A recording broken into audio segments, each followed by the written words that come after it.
మీద సార్ తీసుకుంటారు. నాకు కల సార్ 24 సంవత్సరాల్లో కట్టిన ఆ ఇంటిని నేను ఎలా బాధపడుతున్నా తెలియాలి సార్ మీకు అందరికి. నాలాంటి వాళ్ళ మీద నేనేం చేశాను సార్? దేశానికి సేవ చేసి రావడం తప్ప సార్ ఇది.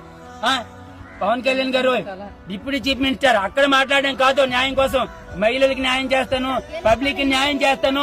నేను ఈ ఇలాంటి మాటలన్నీ విని ప్రజలు నీకు ఆంధ్రప్రదేశ్ ప్రజలు అందరూ నీకు ఓటేశారు. న్యాయం జరగాల, గవర్నమెంట్ న్యాయం చెయ్యాలా. చంద్రబాబు నాయుడు గెలిస్తే 3 రోజులు అవ్వలేదు, మా ఇల్లు తీసిస్తారు. అక్కడి నుంచి ఆర్డర్ తెచ్చామన్నారు, అంజాయికి నెట్టుకోనరు. అయితే ఊర్లకే తీసేస్తాన్రా, దేశాలకే తీసేస్తాన్రా.